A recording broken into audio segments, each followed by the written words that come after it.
So it's an interesting psycho-philosophical concept of how you absorb art and how you then try to re-express it, as in you take it into yourself and then you try to express it again. And maybe the way it enters you and the way it comes out of you is still not what you have inside you as being the ideal. Yeah.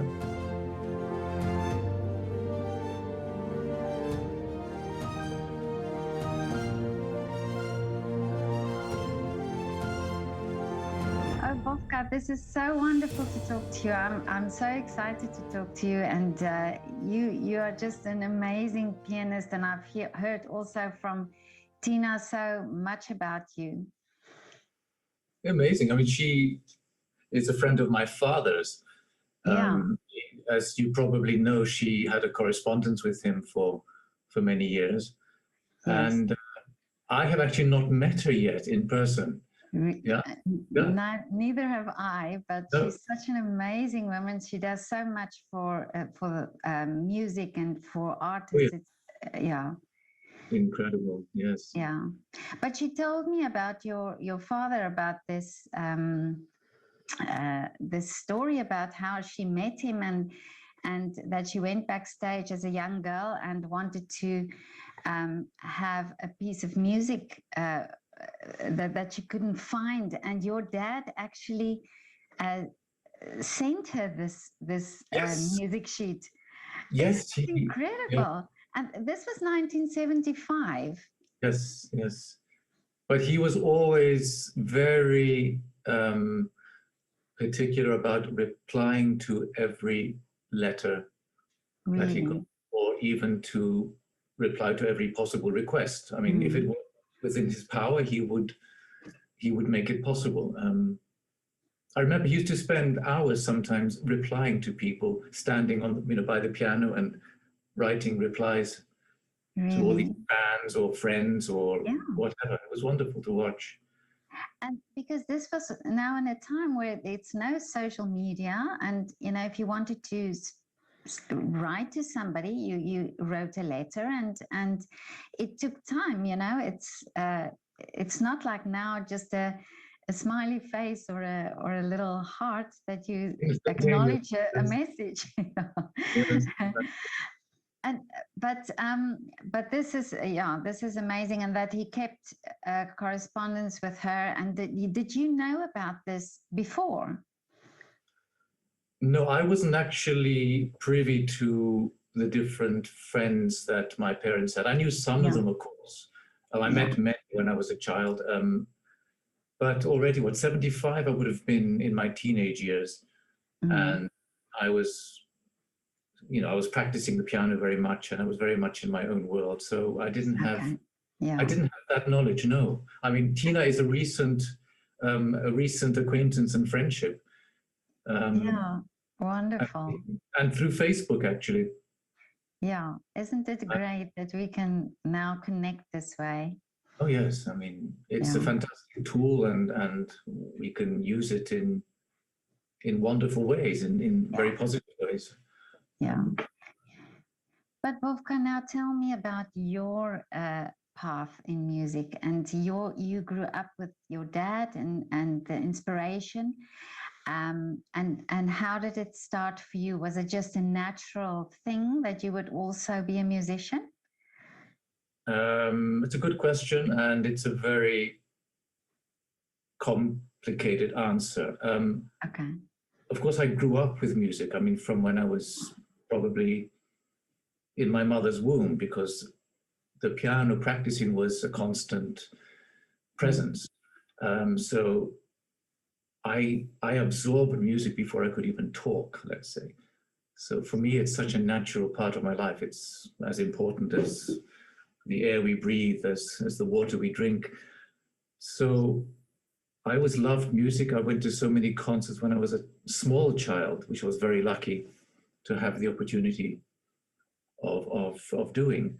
I met, of course, many of the great musicians in the 60s and the 70s. And because I felt very small and insignificant compared to these great people, you know, it was very, very strange that I love to listen to the music at the concerts and then meet the people, but I was very shy. I thought, no, no, these are such great people, and you know, I'm just an unimportant little boy. But then I said to my mother one day that I wanted to start the piano. I must have been about 6 or 7, maybe in my 7th year. So it was relatively late compared to other people who may have started. I mean, my mother started at age 2, for Really? example, yes. And of course, others have started at age 4, age 5.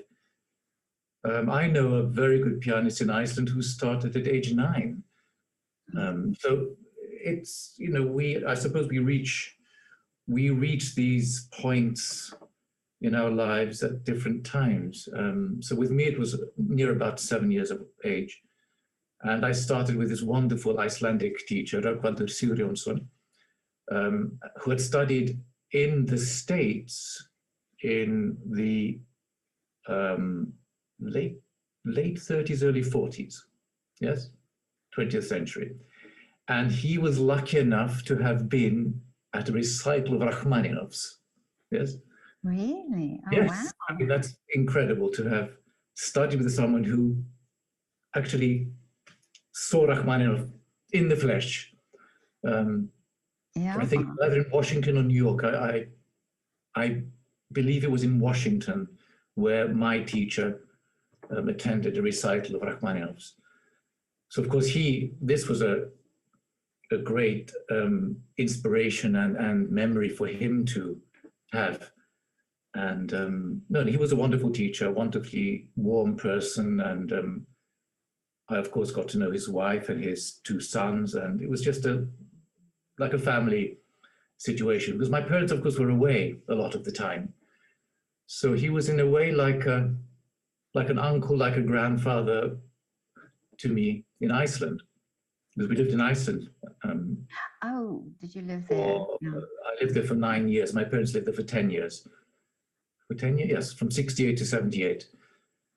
So at that time, Iceland was very much an isolated place in terms of travel. I mean, there were a few flights very early in the morning, either to London or Copenhagen or Glasgow, I think.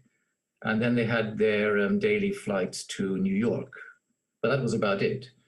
So it wasn't like we're in the middle of Europe, you can travel at any time of the day and come in and out very quickly. Iceland was not a place you could come in and out very quickly. So my parents were away for longer periods because of that situation. So, you know, sometimes they were away for 6 weeks, which was really terrible for me because a child, yeah. Yeah.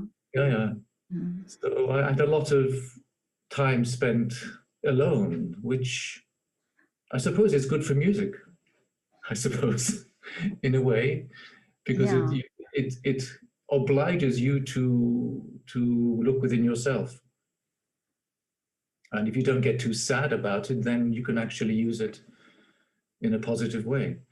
So, no, I mean, I remember with great fondness my time in Iceland, because I mean, the nature is wonderful, the people were wonderful. We lived in a very nice house, which was lucky.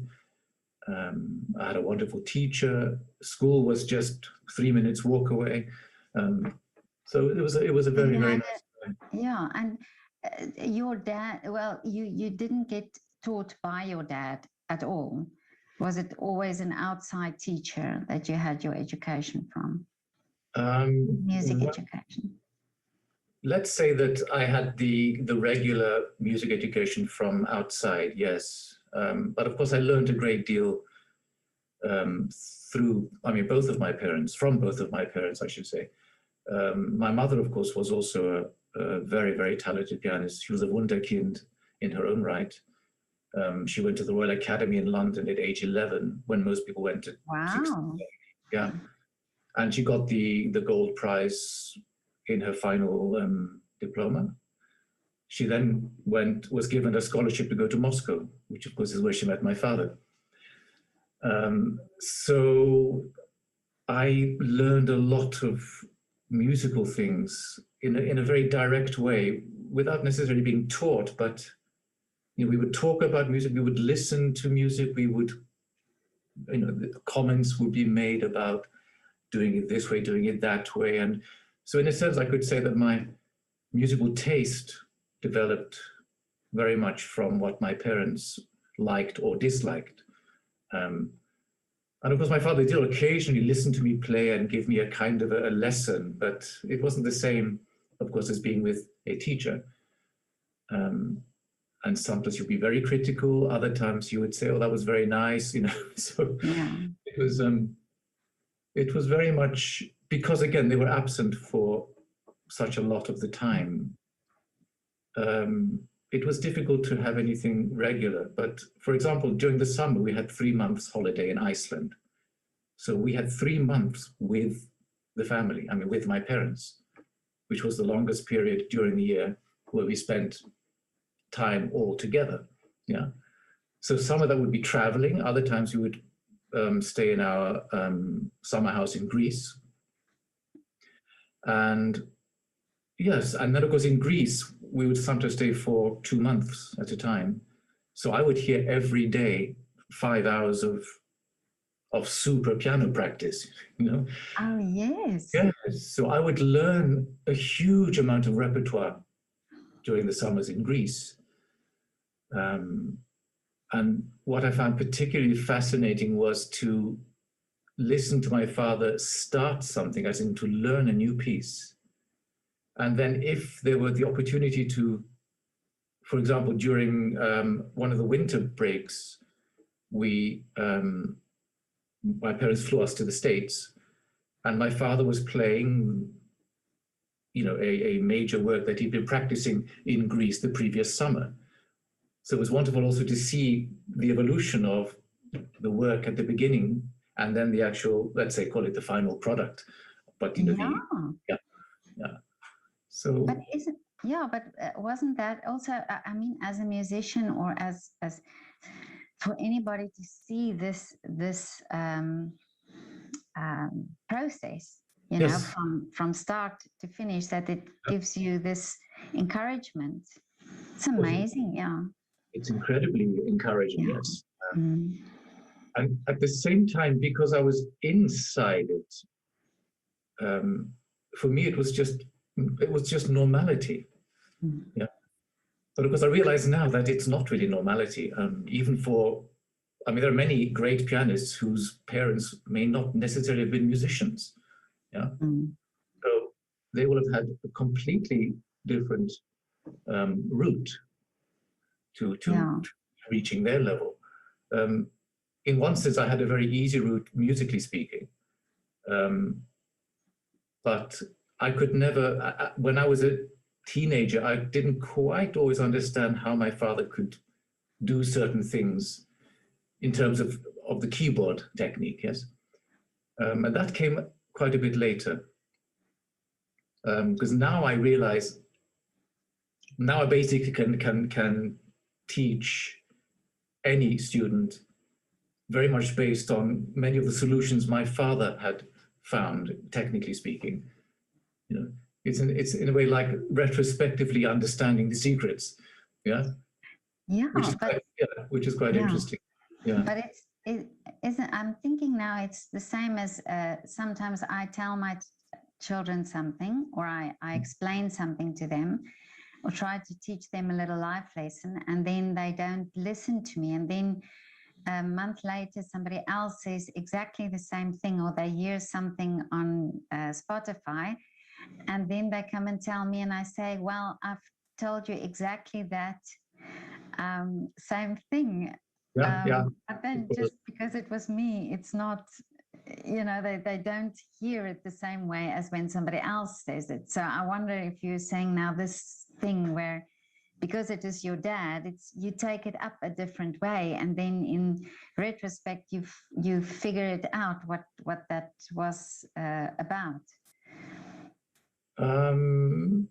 Yes and no, because of course you're correct about life lessons, that what your parents tell you don't necessarily listen to, or you don't necessarily take on board at the time it is said.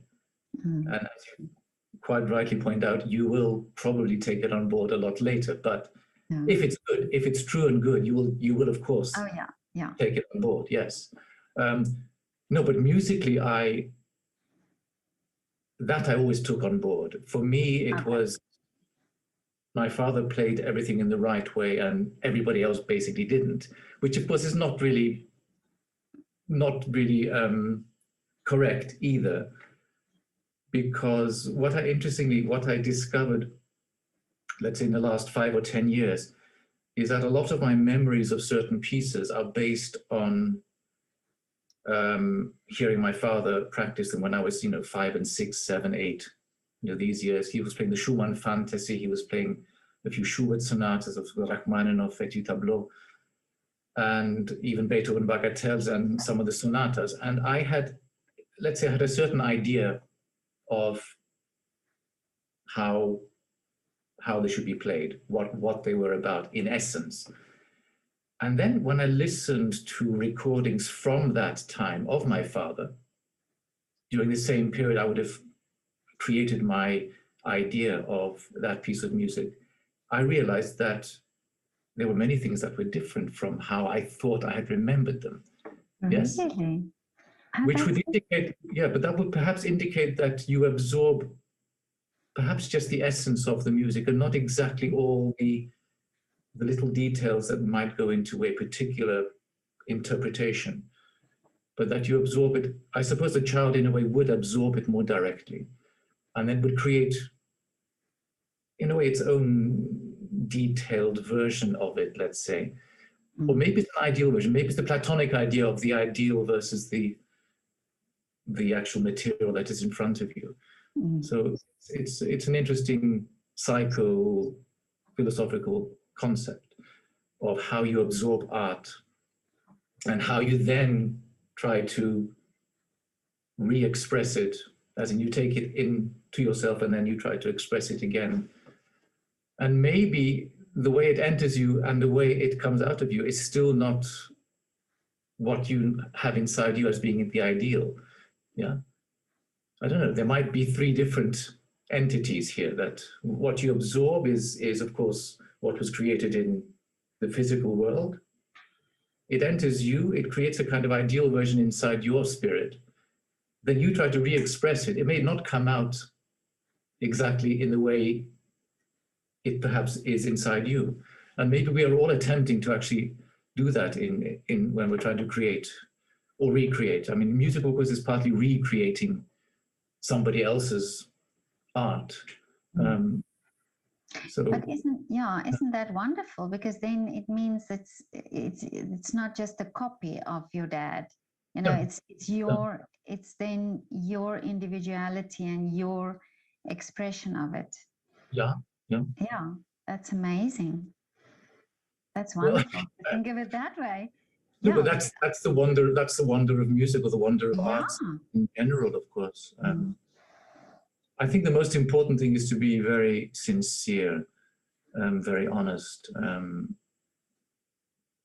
not to be affected, not to be artificial in that sense. It has to come naturally. That's one of my favorite argument points with with also older students. I mean, I teach anything from, I used to actually teach some beginners as well, but let's say people who are in their 20s, even 30s. And I've had this question, well, I want to be different. I want to do it differently. How, maestro, can I do it differently? And I just say, wait a minute, you're already different today from what you were yesterday. You will play already differently today from how you played yesterday. What else do you want to do? I mean, why do you have to add extra layers of difference or of novelty or whatever? Whatever you try is going to be unique and original. Even if you're trying to copy, it'll still be your copy, which will be in a way unique and original. And I said, why don't you just do it naturally? It'll be unique and different, because we're all different. Every time, space, moment is different. As in, if you play a Beethoven sonata today and then you play it tomorrow, it's in a different space-time. So it's already different. It's simply different because it even occurs at a different time, never mind even a different place, of course.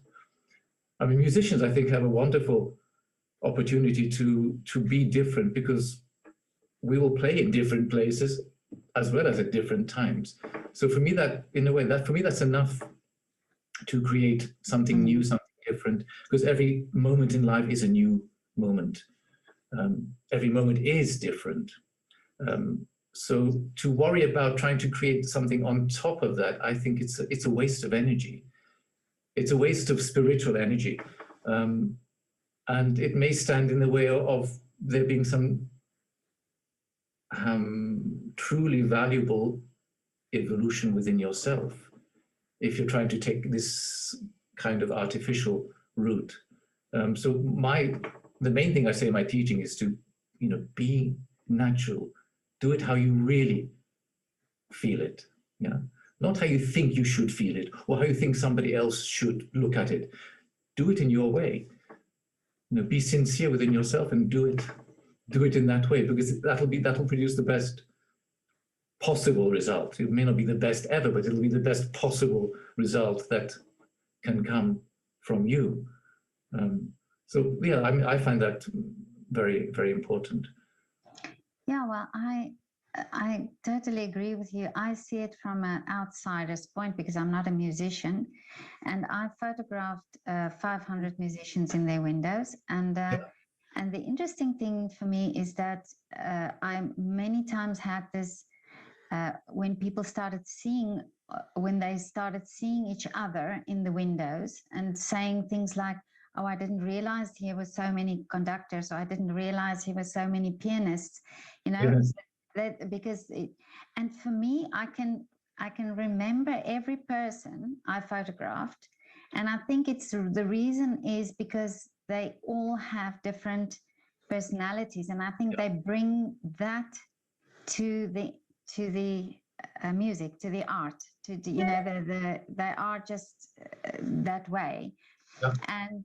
And this is exactly what you're talking about. You don't have to try. It's in you. You are different, and you're going to express yourself in a different way. And that, to me, in the windows, they are, also the way they express themselves through the window already as an artist, not even in front of an instrument, was different.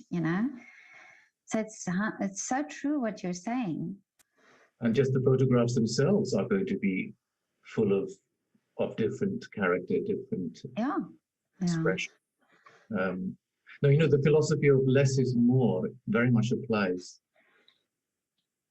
Yeah, as in, the less the artist tries to do artificially, the more genuine it will be. So in that sense, the less is more. Because I think that's the best way, in a way, I don't mean to be simplistic, but to be simple. Yeah. I suppose in German you say, mach es einfach. It's just do it as it should be somehow, as it is. Yeah. And that's my philosophy very much. So that's what I believe in. Yeah. Yeah, but you said something very interesting and said that when you were younger, you had very much alone time and you had time to think and when you were a child. Yeah. Do you think now in the lockdown time where where artists and musicians were a bit isolated and where they had this time where they had to rethink, do you think in music we will see something different? Do you think because what I also gather from the industry is there's a lot of competition and there's a lot of sometimes pressure on the young artists to establish themselves and to make a name for themselves. But do you think in this time, you as somebody who see it in this way, also very you seem to be somebody that's really thought about all these things, and do you think we will see this in musicians and in artists a different outcome then? That's an interesting question. I think certainly we will see a different outcome. I think in many cases it will be a positive outcome. I mean, I have a first-hand experience of a Russian pianist who was my student in Lugano, and she's been coming for, I think she got her diploma, and she then said at the exam, I'd like to continue to study with you. And because of the situation, it took her almost a year to pluck up the courage to ask me, can I come and have a lesson? So I said, of course, please. So she was actually here 2 weeks ago. Lives in Zurich, so it's not even very far. But as I say, she because she did her exam already, this was last year, so we're talking about the middle of this disaster. And as I say, so she was maybe in a strange kind of state. But she did say to me that she had such a lot of time just to practice the piano. And she worked many things out. I mean, she found many solutions to problems that she had not solved prior to that. So that was a very positive outcome. But the negative side of it was that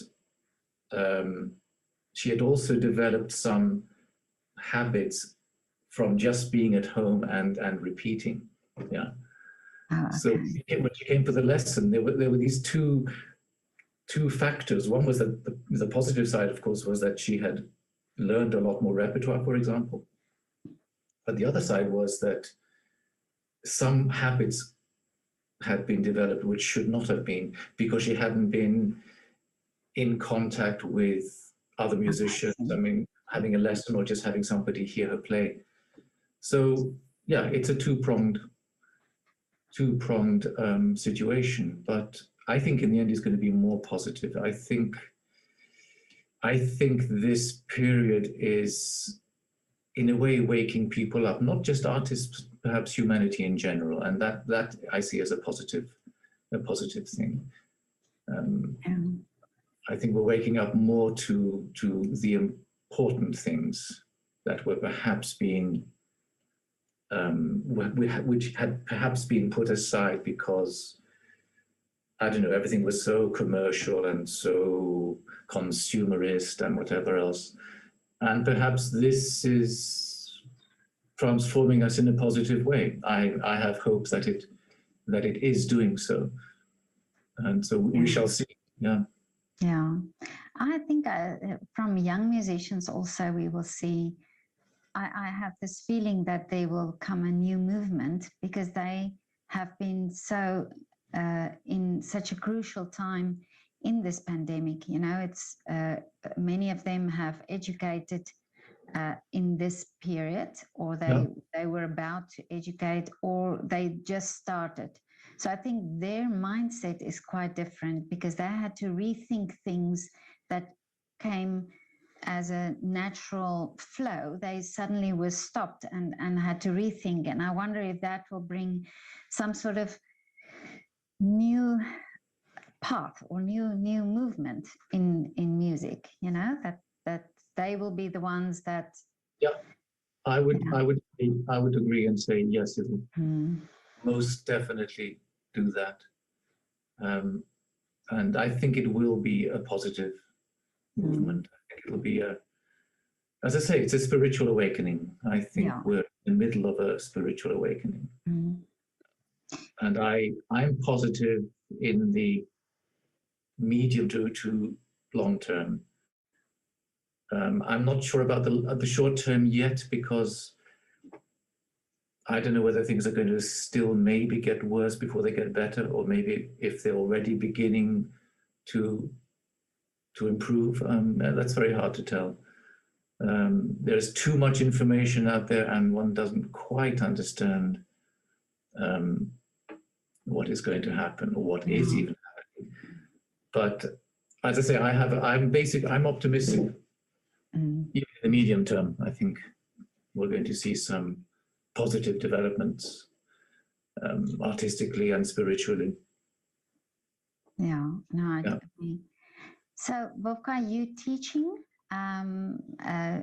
many? Do you have many? Do you say many students that you have younger students and also more established artists that you teach? Well, I've had a turnover of people who have started, making good careers. As I said, I teach in Imola. I teach here in Lugano. I'm also on the faculty of of a private university, but that's a recent appointment. And just as I started, everything went crazy.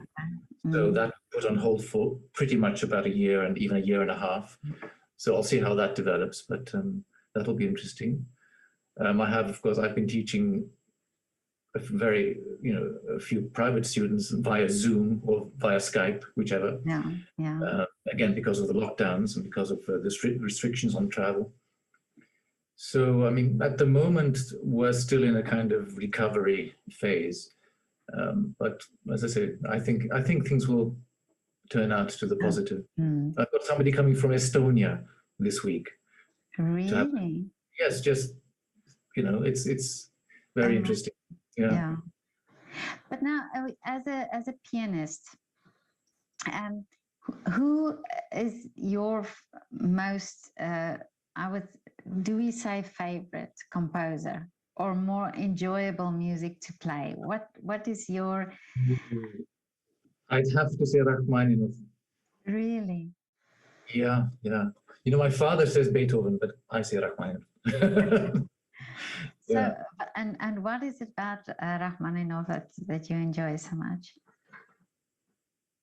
It is the total sincerity, the total honesty, the dignity, the nobility, the generosity of spirit, the recognition of tragedy, of joy, of so many different spiritual states. And of course, just the wonderful writing for the piano. It's very difficult, but also very easy, in the sense that it is so well written that, I don't know, once you have it, it is in a way easy. I don't mean that it's easy, but it's somehow, because it's so natural, and he knew how to use the piano, I think, maybe better than perhaps any other composer. Really? Perhaps. I mean, you talk about Chopin, of course, who was a great pianist himself, Liszt, of course. But somehow I think Rachmaninoff is, for me, again, this is my opinion, I find him on a slightly higher level. Yeah. I mean, I just love his music. I always loved his music. He'd be the first person I would want to meet if I could travel back in time. Yeah. Really? Yes. I would love to meet the man, to see him. I mean, just to read about him, to the photographs. There's some film footage as well. The way he was playing with his daughter, the way he was making fun. I would love to be able to meet him. Yeah, but at least I meet him in his music. Yeah. So, yeah, of course. Well, this is interesting because when I speak to musicians and they talk about the composers, then they understand. It's almost as if you understand what he was writing, for you to have this love for his music. I hope I understand. Yeah. Yes, I do. That's amazing. Yes, it's language. Well, it's language, and you learn language. Yeah. But is it also for you the same as many times I've spoken to somebody who loves Beethoven, and they say, every time they play it, they discover something new, and in every year, a few years go by, and they play it again, and then there's something new that they discovered again. Is it the same for you in the music? Yes, also for Beethoven, absolutely. No, but for Rachmaninoff? Also Rachmaninoff, yeah. yes. What's very for me is that you may not know, but I transcribed for two pianos the Mussorgsky Night on a Bald Mountain, and also the Polovtsian Dances. And at the same time, I was learning the first Rachmaninoff sonata because I wanted to learn it very well.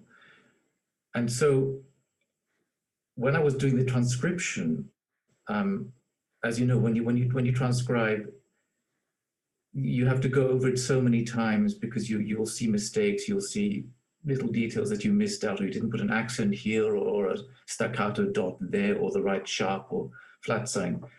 And of course, I also understood the problematic of authentic editions and all this, because I realized, well, we all make mistakes, whether we are writing or printing on the computer, whatever. And at the same time, I began to look at the score of the Rachmaninoff sonata with that same kind of eye for detail, because I was in the middle myself of not composing, but at least transcribing. So there was that amount of attention to detail.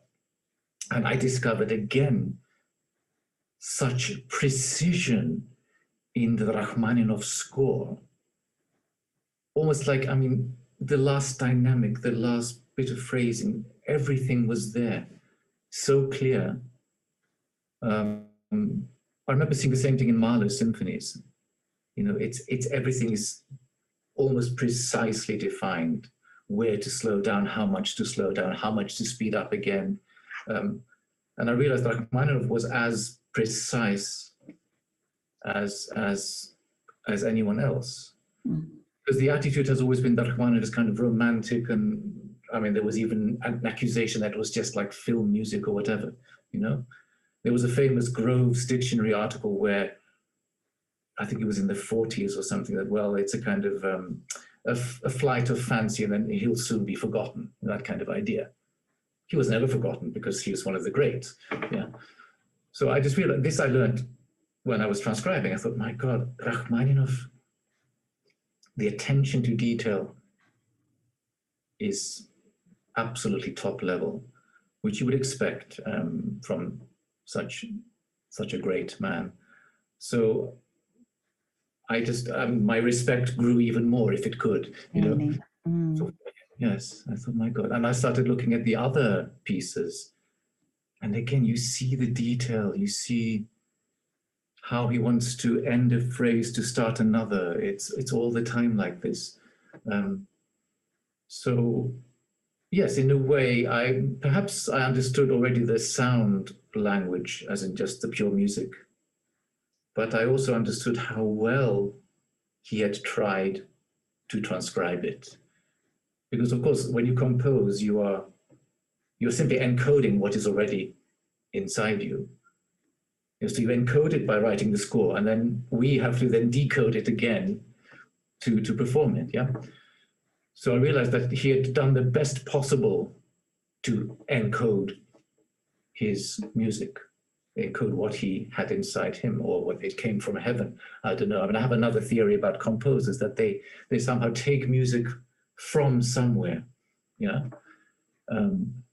And because it comes through them, it has a certain style, it has a certain identity which belongs to them, because they were in a sense, they were the translators, yeah. In a way, like interpreting, yeah. That again, it's a bit of a religious idea, but to me, it often explains things. I remember reading about Mozart having a complete symphony in his head, and then just having to write it down. And he had to write very quickly because he as I say, he had it already fully formed, and he just quickly wrote it down. Incredible. I find that incredible. Beethoven, on the other hand, didn't always write it down the way he had it inside him. That's why he had to scribble out and correct, and perhaps he just didn't like what he saw because that wasn't what he actually had. So he had to try again, and then, yes, that's what I wanted to write, yeah? You know, it's very often like that. That's how I want it to come out, yes. So an attempt. Rachmaninoff, of course, he rewrote a few of his own works, I mean, as in revised, and I was not very happy necessarily with the reasons behind why, because he felt, well, he felt sometimes that his works were too long, or that people wouldn't understand it, and so he would, the second sonata, for example, he wrote it in 1913, and then he revised it in 1931. That's a huge. Yeah. And the 1931 revision is shorter. I mean, he cut huge sections out of both the first and the last movements, rewrote some passages differently, and added a little bit of new material, but not very much. And to my disappointment, many young pianists played the revised version rather than the original version. And my father actually recorded the original version with some elements from the revised version. Yeah, as in some of the better things, and some, as I say, some new material which he managed to integrate into his, let's say, his own version. But it was mainly the original version. There are more notes, it's a bit more difficult, and it's longer. It has much longer sections, which was how Rachmaninoff expressed himself. You know, there's a story when Rachmaninoff was playing the Corelli variations in concert, somewhere in the States, and he said that he had sensed that people were getting a bit bored, so he would skip a variation or two. Really? Can you imagine to skip a variation?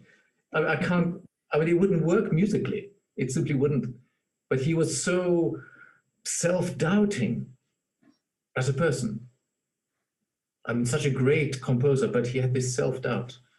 Of course, it's partly to do with being Russian, but I think his circumstances in general didn't help, because he had to leave Russia in 1918 and basically say goodbye for good, because he understood what was happening. He went through Sweden and fled, and eventually ended up in the States.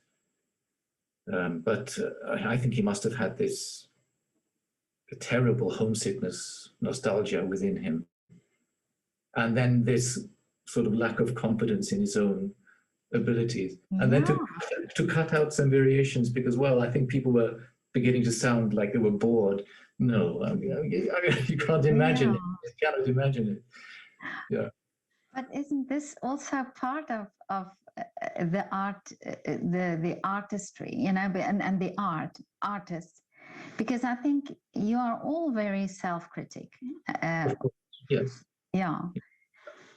And what a shame that there's a possibility that maybe there are other of his pieces that he rewritten or changed, or is it just the ones that you know about?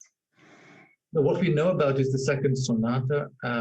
We know the first piano concerto had an original version, and so did the fourth piano concerto have an original version. And they've both been recorded, actually, which is interesting. Oh, okay. Tchaikovsky's first also had an original version, which is interesting. But then I also learned that Brahms, what we know of Brahms's music is only half of what he actually composed. Really? Yes. I mean, that I can't imagine that to be true. I, in a way, hope it is not, but I've heard that he probably threw away 50% of his output, and we will never know. Well,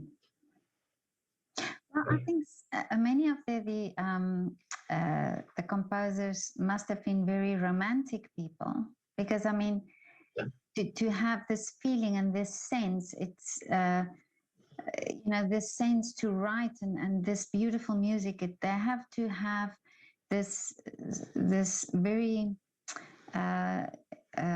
connection. This, you know, the connection with love and with giving this.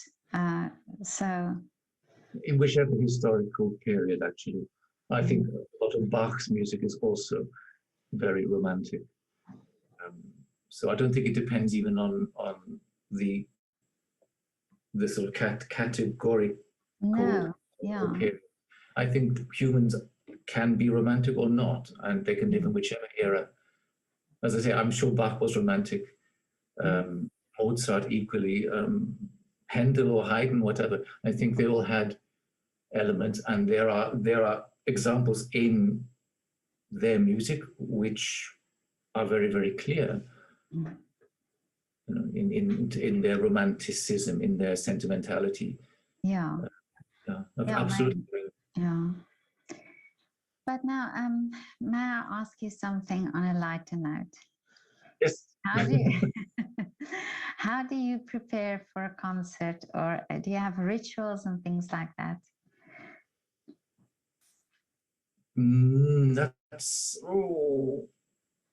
No, but I always wear my 2 crosses. That's not a ritual.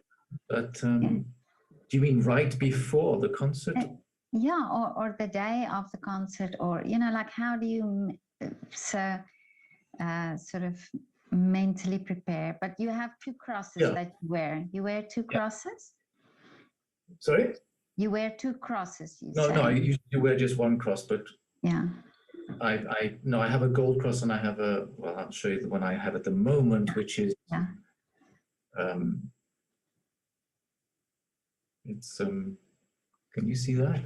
Oh, I can see that. Oh yes, it's beautiful. Yes. Oh, that's beautiful. So I wear this one, and then I have a gold one on a gold chain. Yeah. Yeah, but no, my routine on the day would be to practice maybe an hour or so in the morning, late morning. I wouldn't get up too early because the concerts, of course, are in the evening. Then to have a good lunch, then to have a rest, then to eat something a couple of hours before the concert. And then just to, I do certain physical movements just to get. I might try the piano, of course, as well.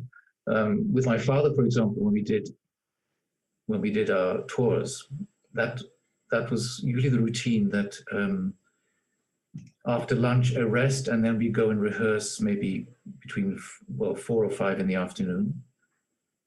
Try the pianos, play maybe most of the most difficult places, and then my father never eats before a concert, for example. Really? I always have to eat before a concert because I need that. I need that energy. It gives me energy.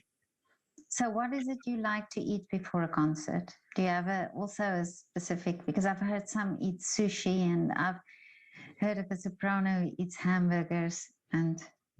I would never eat hamburgers, but I would eat sushi. I would eat, rice in any something case. Like, or pasta. Sandwiches, not really. I like, again, rice or pasta because I want something that gives you continuous energy. For a few hours. That's important. Meat would tend to make me feel heavy. So no, I wouldn't have a hamburger, but that's for me. But sushi, very easy, because fish, again, is also very easily digestible. In Japan, it was wonderful because that was sushi every day. So and the best I hear is you find there. Amazing. I hear you find the best sushi there. Yes, of course. Yeah. They even do. There's a restaurant in Tokyo where they do chicken.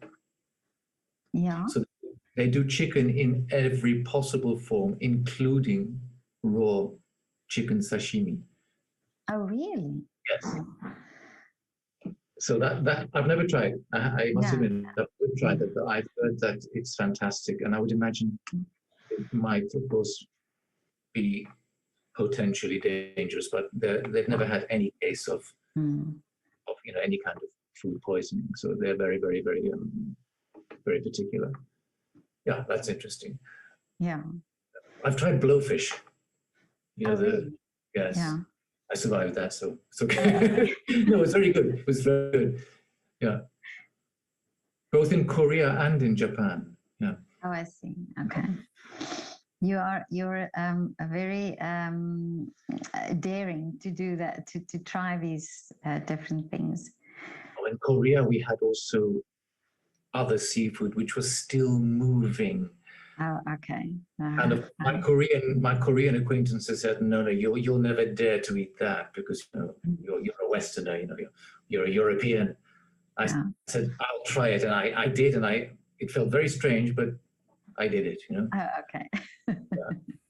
But my mother would never do it, for example. Really? And my father said, no, that's too much. My mother doesn't like sushi, but my father loves it. Oh, okay. Yeah, so yeah, interesting. Yeah. Yeah. But yeah, so then and then you do the concert, and then after the concert, how do you, because it's all this energy, and then how do you wind down? A nice glass of beer. Okay. A nice meal, and then yeah, good. I find just a good meal in a reasonably quiet surroundings. Yeah. I know people who like to go and actually dance or have a bit of a party, but I tend not to like parties after concerts because for me the concert in a way is the party. Oh yeah. And then I need to wind down after. As I say, a nice meal in quiet surroundings is for me the best.